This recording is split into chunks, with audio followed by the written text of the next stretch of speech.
ሰላም ጤና ይስጥልኝ። ከኢትዮጵያ ዜና አገልግሎት የዕለቱን ዜና ይዘን ቀርበናል። በቅድሚያም አርዕስተ ዜናዎቹ።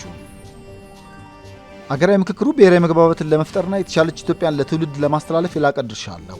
ህዳሴ ግድብን ከደለል ለመጠበቅ በሚከናወኑ የአፈርና ውሃ ጥበቃ ስራዎች ላይ የሲቪክ ማህበራት ያላቸውን እገዛ ማጠናከር አለባቸው። በመዲናዋ የተገነቡ የመኪና ማቆሚያዎች የትራንስፖርት ፍሰትን ለማሳለጥና የመንገድ ደህንነትን ለመጠበቅ ከፍተኛ አስተዋጽኦ እያበረከቱ ነው። አርማወር ሃንሰን የምርምር ኢንስቲትዩት በሽታዎችን ለመከላከል የሚያስችል የተለያዩ ውጤታማ ምርምሮችን ይፋ እያደረገ እንደሚገኝ የኢንስቲትዩቱ ዋና ዳይሬክተር ፕሮፌሰር አፈወርቅ ካሱ ገለጹ። በሐረር ከተማ የተከናወነው የኮሪደር ልማት የከተማዋን ገጽታ ከመቀየር ባለፈ ያጋጥሙ የነበሩ ማህበራዊ ችግሮችን የቀረፈ ነው ሲሉ የከተማዋ ነዋሪዎች ተናገሩ። የሚሉት የዕለቱ ዜናዎቻችን ናቸው። ዜናዎቹን በዝርዝር እንመለከታለን። ከዜናዎቹ ጋር ሀብታሙ አክሊሉ ነኝ። አብራችሁን ቆዩ። ሀገራዊ ምክክሩ ብሔራዊ መግባባትን ለመፍጠርና የተሻለች ኢትዮጵያን ለትውልድ ለማስተላለፍ የላቀ ድርሻ እንዳለው የኢትዮጵያ ሀገራዊ ምክክር ኮሚሽን ዋና ኮሚሽነር ፕሮፌሰር መስፍን አርአያ ገለጹ። የሀገራዊ ምክክር ኮሚሽን የፌዴራል ተቋማትና ማህበራት የአጀንዳ ማሰባሰብ የምክክር ምዕራፍ በአዲስ አበባ እየተካሄደ ነው። በምክክር ሂደቱ ከ38 ተቋማት ማህበራት ተወካዮች በመሳተፍ ላይ ይገኛሉ። የኢትዮጵያ ሀገራዊ ምክክር ኮሚሽን ዋና ኮሚሽነር ፕሮፌሰር መስፍን አርአያ በዚህ ወቅት እንደገለጹት ኢትዮጵያ የነጻነት ተምሳሌት ፋና ወጊ የበርካታ ቋንቋ ባህልና እሴት ሀገር ናት ብለዋል። ሀገራዊ ምክክር የሀሳብ ልዩነቶችን ተቀራርቦ በውይይት መፍታት የሚያስችል መሆኑን ተናግረዋል። የምክክር ሂደቱ አለመግባባቶች በውይይት የሚፈቱበት መድረክ መሆኑን ገልጸዋል። ኮሚሽኑ ዛሬ በፌዴራል ተቋማትና ማህበራት ደረጃ እያካሄደ የሚገኘው የአጀንዳ ማሰባሰብ የምክክር ምዕራፍ 14ኛ መድረክ መሆኑንም ተናግረዋል። ኮሚሽኑ በትግራይ ክልል የምክክር ሂደትን ማካሄድ እንዲሁም በውጭ ከሚኖሩ ኢትዮጵያውያን የአጀንዳ ማሰባሰብ ምዕራፍ እንደሚቀሩትም ገልጸዋል። ኮሚሽኑ ወደ ዋናው የምክክር ሂደት ለመግባት የመዳረሻ ምዕራፍ ላይ እንደሚገኝ ጠቁመው በጉዞው አካታችና አሳታፊነትን ተግባራዊ ሲያደርግ መምጣቱንም ገልጸዋል። ሀገራዊ ምክክሩ ብሔራዊ መግባባትን ለመፍጠርና የተሻለች ኢትዮጵያ ለትውልድ ለማስተላለፍ የላቀ ድርሻ እንዳለውም ተናግረዋል። ሀገራዊ ምክክሩ በኢትዮጵያ ስር የሰደዱ ችግሮችን በዘላቂነት ለመፍታት ጉልህ ሚና ያለው መሆኑንም ጠቁመዋል።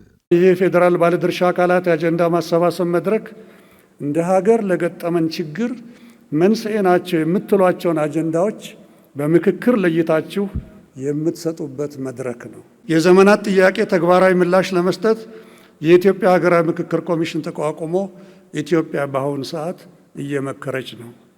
ኮሚሽኑ ይህንን የኢትዮጵያውያንን ህልም ቋጠሮ ለመፍታት ህዝባችንን ቀኝ እጁ አድርጎ ከበርካታ ባለድርሻ አካላት ጋር እየሰራ ነው።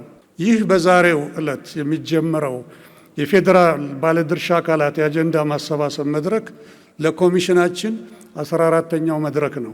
አጀንዳ ከማሰባሰብ አኳያ የሚቀሩት ዋና ስራዎች የትግራይ ክልልን በምክክር ሂደቱ እንዲካተት ማድረግ እንዲሁም በውጭ ሀገር ከሚኖሩ ኢትዮጵያውያን አጀንዳዎችን ማሰባሰብ ይሆናል። ሂደቱን አገባዶ ወደ ዋናው የምክክር ጉባኤ ጫፍ ላይ እየደረሰ ያለው የኢትዮጵያ ምክክር ይበልጥ አካታችና አሳታፊ እንዲሆን ለችግሮቻችንም ዘላቂ መፍትሄ እንዲያስገኝ የእነዚህ ወገኖች ተሳትፎ የራሱ አስተዋጽኦ እንዳለው ኮሚሽናችን ያምናል። የኢትዮጵያ ሀገራዊ ምክክር ኮሚሽን የምክክር ሂደቱን ይበልጥ አካታችና አሳታፊ ለማድረግ እንዲቻል ከሁሉም አካላት ጋር ተቀራርቦ ለመስራት ዝግጁ መሆኑን አሁንም በድጋሚ ለማረጋገጥ እወዳለሁ። ታላቁ የኢትዮጵያ ህዳሴ ግድብን ከደለል ለመጠበቅ በሚከናወኑ የአፈርና ውሃ ጥበቃ ስራዎች ላይ የሲቪክ ማህበራት ያላቸውን እገዛ እንዲያጠናክሩ የታላቁ ህዳሴ ግድብ ማስተባበሪያ ፕሮጀክት ጽሕፈት ቤት አሳሰበ። ጽሕፈት ቤቱ አንድ ዕቅድ አንድ ሪፖርት ለተቀናጀ የአባይ ተፋሰስ ልማት የሲቪክ ማህበራት ሚና በሚል መሪ ሀሳብ ከሚመለከታቸው አካላት ጋር ምክክር አካሂደዋል። በዚህ ወቅት የጽሕፈት ቤቱ ዋና ዳይሬክተር ዶክተር አረጋዊ በሬ ታላቁ የኢትዮጵያ ህዳሴ ግድብ ኢትዮጵያውያን ከድህነት ለመላቀቅ ያላቸውን ቁርጠኝነት በተግባር ያሳዩበት ትልቅ ሀገራዊ ሀብት መሆኑን ተናግረዋል። በዚህም ማህበረሰቡ መንግስታዊና መንግስታዊ ያልሆኑ ተቋማት ዘርፈ ብዙ ድጋፍ በማድረግ ግድቡን ወደ መጠናቀቂያ ምዕራፍ ማሸጋገር መቻላቸውን አስረድተዋል።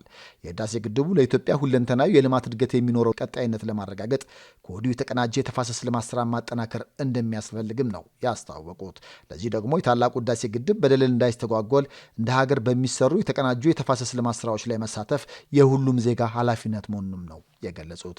የአፈርና ውሃ ጥበቃ ስራው ውጤታማ እንዲሆን የሲቪክ ማህበረሰብ ድርጅቶች በዘርፉ ላይ ያላቸውን አበርክቶ በተደራጀና በተቀናጀ መልኩ እንዲያጠናክሩም ጥሪ አቅርበዋል። በመዲናዋ የተገነቡ የመኪና ማቆሚያዎች የትራንስፖርት ፍሰትን ለማሳለጥና የመንገድ ደህንነትን ለመጠበቅ ከፍተኛ አስተዋጽኦ እያበረከቱ መሆናቸውን የአዲስ አበባ ከተማ ትራፊክ ማኔጅመንት ባለስልጣን አስታወቀ። በአዲስ አበባ በተለያዩ ቦታዎች የተገነቡ ዘመናዊ የመኪና ማቆሚያዎች የትራፊክ መጨናነቅን ከመቀነሳቸውን ባለፈ ለመንገድ ደህንነት መረጋገጥ የላቀ ሚና እየተጫወቱ ይገኛሉ። በመዲናዋ የተገነቡት ዘመናዊ የመኪና ማቆሚያዎች በትራንስፖርት ፍሰቱ ላይ ያስገኙትን ለውጥ በተመለከተ ኢዜአ ከሚመለከታቸው አካላት ጋር ቆይታ አድርገዋል። የባለስልጣኑ የፓርኪንግ ጥናትና አስተዳደር ዳይሬክተር አቶ ቢንያም ጌታቸው እንደገለጹት ከዚህ ቀደም በመዲናዋ ደረጃውን የጠበቀ የመኪና ማቆሚያ ቦታ ባለመኖሩ በትራንስፖርት ፍሰቱ ላይ ከፍተኛ መጨናነቅ ይፈጠር ነበር። ይህን ተከትሎ መንግስት ለትራንስፖርት ዘርፉ በሰጠው ልዩ ትኩረት የኮሪደር ልማቱ አካል ሆነው የተገነቡ 45 ዘመናዊ የመኪና ማቆሚያዎች አገልግሎት መስጠት መጀመራቸውን ገልጸዋል። የመኪና ማቆሚያዎቹ የትራፊክ መጨናነቅን፣ የትራፊክ አደጋንና የመኪና ስርቆትን ለመከላከል የላቀ አስተዋጽኦ ማበርከታቸውን ጠቅሰዋል። አገልግሎት በጀመሩት የመኪና ማቆሚያዎች ከ200 በላይ ቋሚ የስራ ዕድል መፈጠሩንም ተናግረዋል። አሽከርካሪዎች በበኩላቸው የመኪና ማቆሚያዎች የንብረታቸው ደህንነት ከማስጠበቅ ባለፈ የትራንስፖርት ፍሰቱን ለማሳለጥ ማስቻላቸው ተናግረው ግንባታዎቹ በሌሎችም አካባቢዎች ተጠናክረው እንዲቀጥሉም ጠይቀዋል። አቶ ሞገስ እንዳይላሉ የተባሉ አሽከርካሪ እንደተናገሩት የመኪና ማቆሚያዎቹ የንብረቶቻቸው ደህንነት እንዲጠበቅ፣ የመንገድ መጨናነቅ እንዲቀንስና የትራንስፖርት ፍሰቱ እንዲሳለጥም አድርገዋል። መኪኖቹ በአንድ ስፍራ እንዲቆሙ መደረጉ የመንገድ መጨናነቅን በመቀነስ መኪኖች በተገቢ ፍጥነት እንዲሄዱ ትልቅ ፋይዳ እንዳለው የተናገሩት አቶ ዳንያስ አለሙ ናቸው። አርማወር ሃንሰን የምርምር ኢንስቲትዩት በሽታዎችን ለመከላከል የሚያስችል የተለያዩ ውጤታማ ምርምሮችን ይፋ እያደረገ እንደሚገኝ የኢንስቲትዩቱ ዋና ዳይሬክተር ፕሮፌሰር አፈወርቅ ካሱ ገለጹ። የአርማወር ሃንሰን የምርምር ኢንስቲትዩት ዋና ዳይሬክተር ፕሮፌሰር አፈወርቅ ካሱ ከኢዜአ ጋር ባደረጉት ቆይታ ኢንስቲትዩቱ ለተለያዩ በሽታዎች መፍትሄ የሚሆኑ ምርምሮችን በትኩረት እያከናወነ ይገኛል። ኢንስቲትዩቱ የምርምር ተግባራቶቹን አጠናክሮ የቀጠለ ሲሆን በተለይ መድኃኒቶችና ክትባቶችን በሀገር ውስጥ የማምረት ሂደቱን ለማጠናከር በትኩረት እየሰራ መሆኑን አመልክተዋል። የመድኃኒት ምርት ግብዓትን ለማምረት የተጀመረው ስራ ከከፍተኛ የትምህርት ተቋማትና ከኢንዱስትሪዎች ጋር በቅንጅት እየተሰራ መሆኑን ገልጸዋል። ዋና ዳይሬክተሩ ፕሮፌሰር አፈወርቅ ካሱ የኢትዮጵያ መድኃኒቶች ጥራታቸውንና ደረጃቸውን ጠብቀው በዓለም አቀፍ ደረጃ ተወዳዳሪ እንዲሆኑ በትኩረት እየተሰራ መሆኑን አመልክተዋል። በሌላ በኩል ኢንስቲትዩቱ ቀደም ሲል የዓለም ተግዳሮቱ የሆነው መድኃኒትን የተላመደ ቲቢ ለማከም የሚወስደውን ጊዜ ከነበረበት 9 ወራት ወደ 6 ወራት ዝቅ የሚያደርግ የምርምር ስራ ይፋ መደረጉንም አመልክተዋል። ኢንስቲትዩቱ ከቲቢ ባለፈ ለማጅራት ገትርና ለኮሌራ መከላከያ የሚሆኑ ክትባቶች ላይ አዲስና ውጤታማ ምርምር በማድረግ መፍትሄ መስጠቱን ተናግረዋል። እነዚህ የተሻሻሉ ክትባቶች በዓለም የጤና ድርጅትና በተለያዩ ዓለም አቀፍ ተቋማት እውቅና የተሰጣቸውና ኢትዮጵያን ጨምሮ በርካታ ሀገራት እየተጠቀሙበት መሆኑን አንስተዋል። በስጋ ደዌ የጀመረው ምርምር አሁን ላይ አድማሱን አስፍቶ ካንሰርን ጨምሮ ተላላፊና ተላላፊ ያልሆኑ በሽታዎች ላይ ምርምሮችን እያደረገ ይገኛል ብለዋል። በሐረር ከተማ የተከናወነው የኮሪደር ልማት የከተማዋን ገጽታ ከመቀየርና የመዝናኛ ስፍራዎችን ከማጎናጸፉ ባለፈ ያጋጥሙ የነበሩ ማህበራዊ ችግሮችን የቀረፈ ነው ሲሉ የከተማው ነዋሪዎች ተናገሩ። አስተያየታቸውን ለኢዜአ ከሰጡ የከተማው ነዋሪዎች መካከል አቶ አብዱ ኡመር በኮሪደር ልማቱ በተጨባጭ የተመለከትነው ከተማዋን 100% መለወጡንና ነዋሪውን መጥቀሙን ነው ብለዋል። እንደ አቶ አብዲ አስተያየት በተለይም በአሁኑ ወቅት የኮሪደር ልማቱ ነፋሻማ አየር እንድናገኝ፣ አረንጓዴ ስፍራ እንድንጎናጸፍ በርካታ እድሎችን አበርክቶልናል ሲሉም ገልጸዋል። መምህር ግርማ አየለ የሐረር ከተማ ነዋሪ ሲሆኑ ለ53 ዓመታት ብስክሌት አሽከርክረዋል። ቀደም ሲል በከተማው የነበረው የአስፋልት መንገድ ለብስክሌት ማሽከርከር ምቹ ባለመሆኑ ከተሽከርካሪና ከእግረኛ ጋር በመጋፋትና አደጋ ይደርስብኛል በሚል ስሜት ብስክሌት በስጋት ያሽከረክሩ እንደነበር ያስታውሳሉ። በአሁኑ ወቅት በከተማው የተከናወነው የኮሪደር ልማት የብስክሌት የተሽከርካሪና የእግረኛ መንገድን በተለያዩ ሁኔታ መገንባቱ ይታይ የነበረውን ስጋት ሙሉ ለሙሉ የቀረፈ ነው ሲሉም ተናግረዋል። የኮሪደር ልማቱ የከተማውን ገጽታ የቀየረና ለእግረኛና ለተሽከርካሪ ምቹ ሁኔታን የፈጠረ መሆኑን ገልጸው በዚህም ይታዩ የነበሩ ማህበራዊ ችግሮችን የቀረፈ ነው ብለዋል። በከተማው የተከናወነው የኮሪደር ልማት እጅግ አስደማሚና ህብረተሰቡን እየጠቀመ ያለ መሆኑን የገለጹት ደግሞ ሌላው የከተማው ነዋሪ አቶ ከፈለኝ ደቻሳ ናቸው። በተለይ የእግረኛና የተሽከርካሪ መንገድ ተለያይቶ መገንባቱ ቀደም ሲል ያጋጥሙ የነበሩ የትራፊክ አደጋዎችን በመቀነስ ልጆቻችንን በነፃነት ወደ ትምህርት ቤት እንድንልክ አስችሎናል ብለዋል። ዜናው አበቃ።